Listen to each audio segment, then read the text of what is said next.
Hello students, let's do the installation of Python in your computer having Windows 11 or less, and then learn about the modes, that is interactive mode and the script mode, and do two programs simultaneously.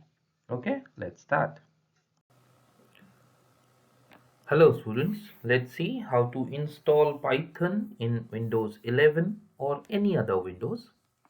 I have opened Google Chrome and I will enter the address www.python.org and then press enter. The website opens and here I'll go to downloads and I have the latest one, that is download Python 3.12.2. According to your computer's configuration, you will click on it and save the setup file. Once it is saved, you can open it through the downloads area. Okay, I can open the folder, so I can see that Python setup file is already downloaded. So I'll double click on it and I have this setup interface and I will click on install now. So it is installing Python in my computer. You need to see whether your computer is 32-bit or 64-bit. Accordingly, you will download the setup file. It will be downloaded in any of your computer's location, and then you need to double click the setup file to start the setup process, where you will see this kind of installation and your message will be installing, and you need to wait until the progress bar is done. It takes a while to get installed. See, the installation is done, so I am closing it. All right. After installation, click on the start button. You will find that both the requirements are here only, and IDLE Python is the place. IDLE is the place where we will do the programming. If you want to see it in the start menu, then click on all apps and go till P, and here you see Python 3.12 and inside you have this IDLE. IDLE is the option which will be used for the programming.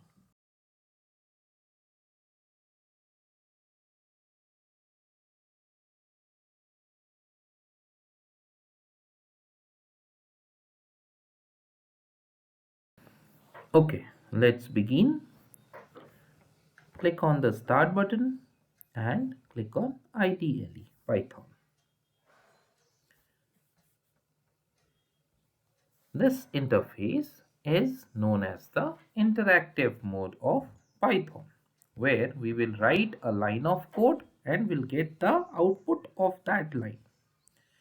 You can just try options and configure IDLE, and you can choose your preferred font and size. Apply. Okay. Now let's see few commands. First, I'll use print bracket open double inverted comma or quote. It is nearby enter. On its left, you need to press the shift button and that button to get the double inverted comma at once. And within the print statement, if you write anything within the double inverted commas, it will appear as it is as the output. Like I am writing Arup Ghosh is your computer teacher, full stop, and then double inverted comma closed and bracket closed. Press enter. The blue color line is the output. Let's do some calculations then. Print, bracket open, 12 plus 56 divide by 7 into 34 minus 87, bracket closed. Enter. It does the calculation at once. Next is the input statement. First, we need to choose a name of a variable. So I am writing num1 equal to input, bracket open, again use of double inverted comma, a message on the output screen, enter a number,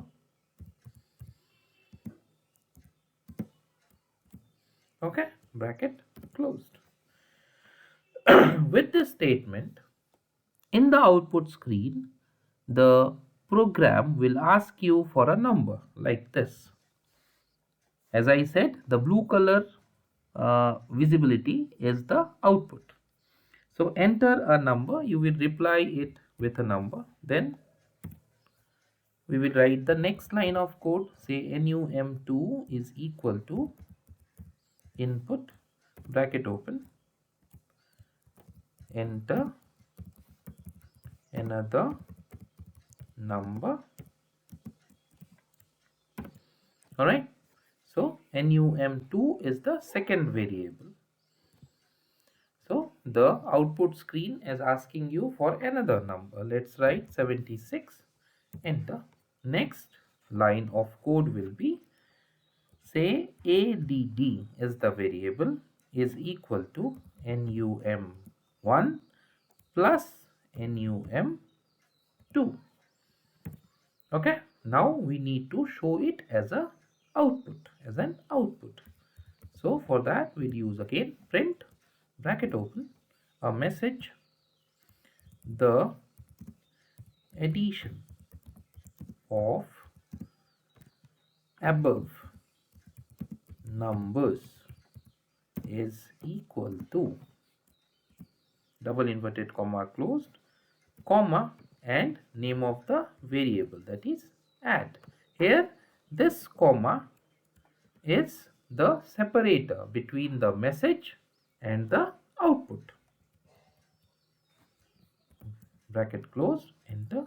See, the addition of above number is 4576. Now if you might see it closely, you will find that it is not mathematical addition, it is just merging of both the numbers. Here you can learn one more thing, that is data type. Now I will type the whole thing again with a difference. See, I am taking the first line,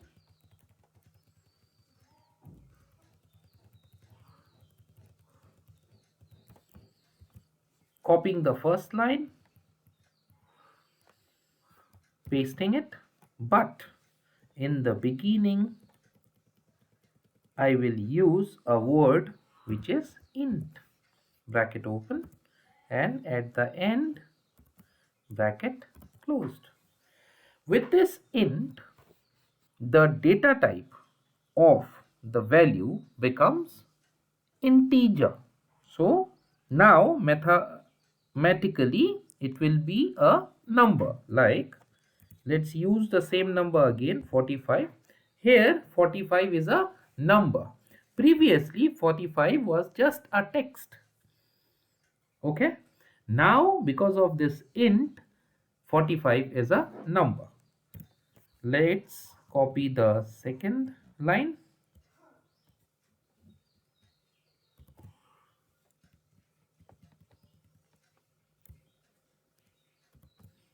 copy, paste. Once again I will use the word int before input.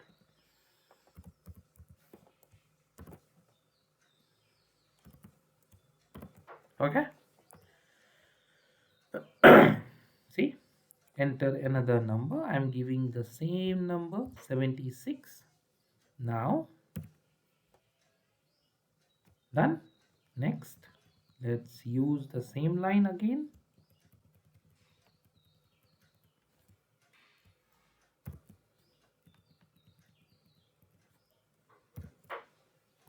Enter. Again use the same line again.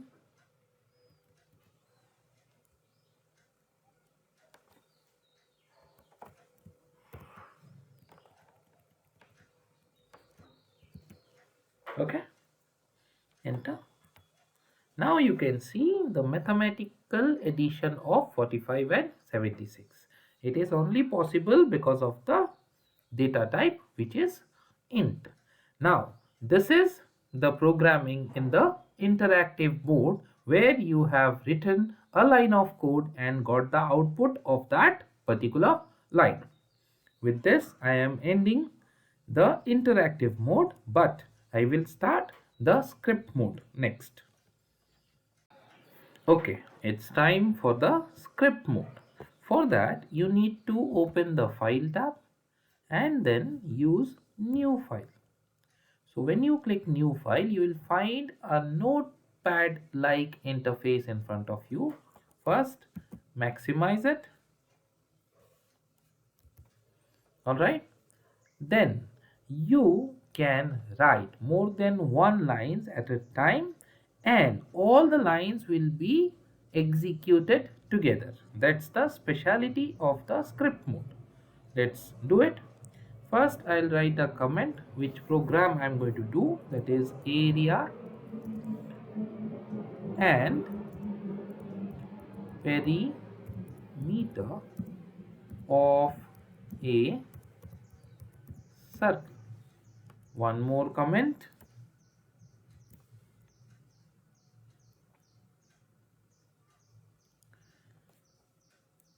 Let's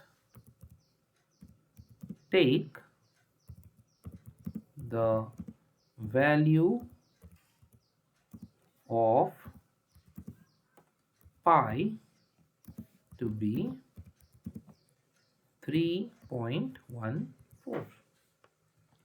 Okay, let's start the program now. These are comments. Comments means it will not participate in the actual program. Now I am starting the code for the actual program, where I will be asking for the radius of a circle. How? Let's say, let's use the variable r equal to, here let's use another data type, which is float. Float means integer was integer without decimal, float means with decimal. Okay, so float, bracket open, input, bracket open, a message within double inverted commas, enter the radius of a circle, double inverted comma close, bracket close for input and then for float. So this is the first line of code, where we are defining the data type as float so that decimals can also be given, and then there is a message for the output. Okay, next we'll do the calculation. Calculation is a. Let's use a as the variable to store the area of this circle, equal to value of pi 3.14 multiplied by a radius and again radius. So it becomes pi r square, the formula of a circle's area. Next, let's use p as the perimeter, equal to 2 multiplied by pi, that is 3.14, multiplied by the radius, which is r. The formula to get the perimeter or circumference of a circle is 2 pi r. So you can see it is resembling 2 pi r. Now we need the output. For that we will use our favorite statement, that is print, bracket open, double inverted comma, the area of a circle is equal to double inverted comma closed, separator, comma, and then a bracket close. Enter. Once again, print the, within double inverted commas, the perimeter or circumference of a circle is equal to double inverted comma closed, comma, p bracket closed. Okay, so my program is done. Let me check it once whether I have made any mistakes or not. No, I guess there is no mistake. So now what I'll do, I'll open the file tab and click on save. Okay, I'll choose a location, like I'll prefer a drive, and a name for the file. I'll use class 7, then save. Done. Next is the run module. See, run module F5. That means either you click on run module inside run menu or press F5 on your keyboard. Here is the output screen. It is asking for the radius of a circle. I will use a decimal number, say 12.5. Enter. So if the radius of a circle is 12.5, any unit, the area of that circle will be 490.625 and the perimeter or circumference of that circle will be 78.5. With this, I am ending the script mode tutorial also. Thank you, students. Thank you.